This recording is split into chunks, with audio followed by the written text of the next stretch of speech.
Then Bildad from Shua answered, "How long will you talk like that? Your words are nothing but hot air. God is always fair. God powerful does what is right. If your children sinned against God, He punished them. They paid for their sins. But now, look to God and pray to the All-Powerful. If you are pure and good, He will quickly come to help you. He will give your family back to you.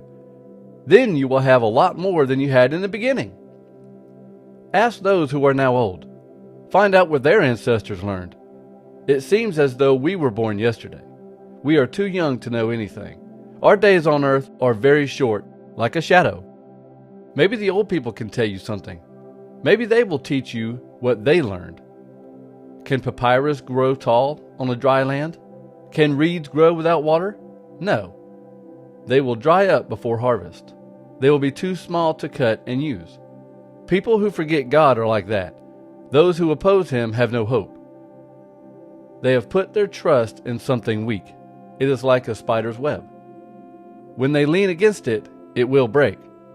When they reach out for it, it will not hold them up.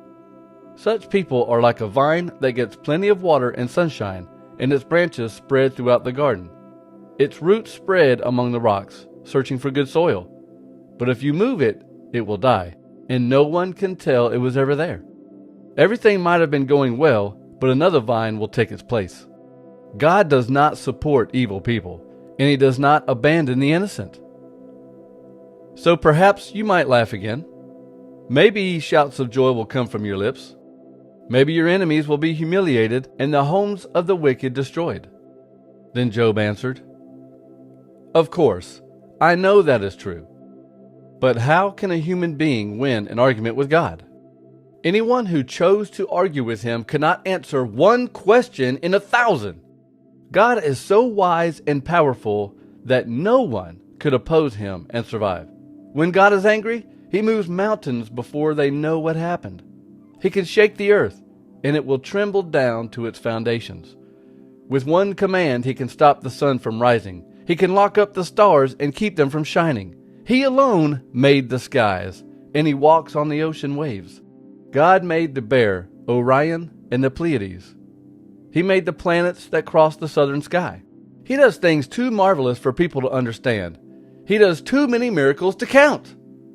When He passes by, I cannot see Him. He goes right past me and I don't notice. If He takes something away, no one can stop Him. No one can say to Him, 'What are you doing?' God will not hold back His anger. Even Rahab's helpers are afraid of Him. So I cannot argue with God. I would not know what to say to Him. I am innocent, but I cannot give Him an answer. All I can do is beg my judge for mercy. Even if I called and He answered, I cannot believe He would listen to me.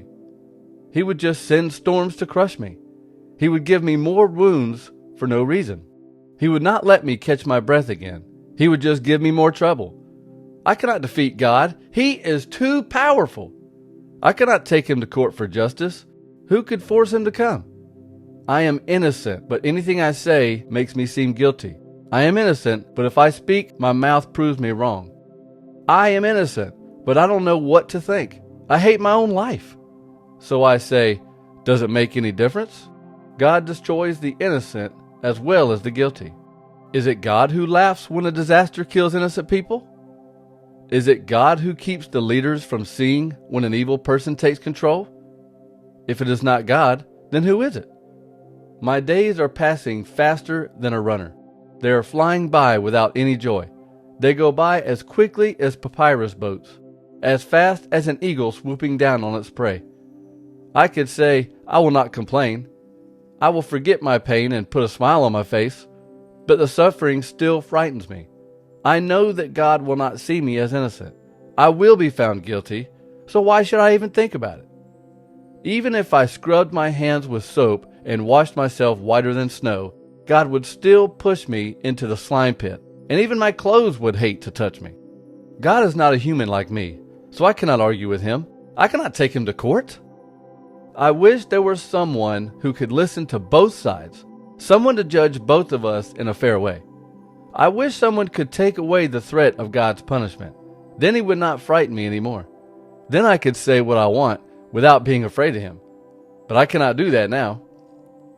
I hate my own life, so I will complain freely. I am very bitter, so now I will speak. I will say to God, don't just say I'm guilty. Tell me what you have against me.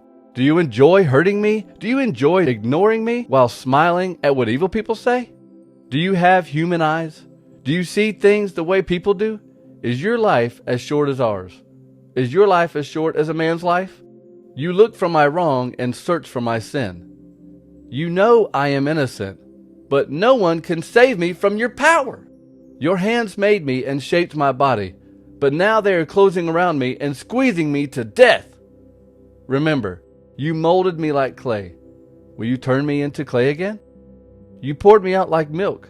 You spun me around and squeezed me like someone making cheese.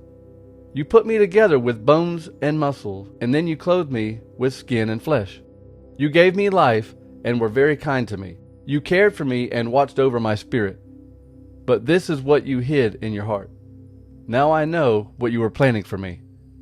If I sinned, you would be watching me so that you could punish me for doing wrong.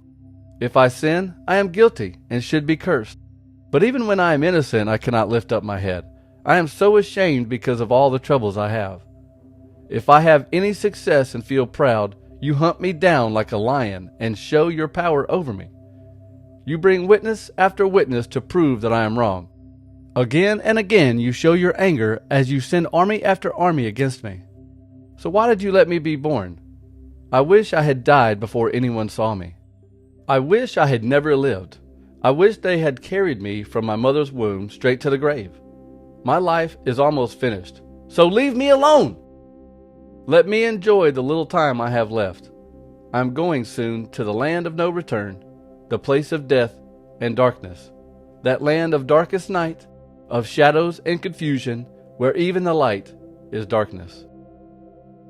Then Zophar from Naamah answered Job and said, This flood of words should be answered. Does all this talking make Job right?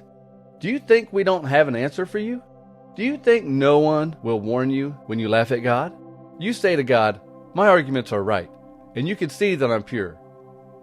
I wish God would answer you and tell you that you're wrong. He could tell you the secret of wisdom.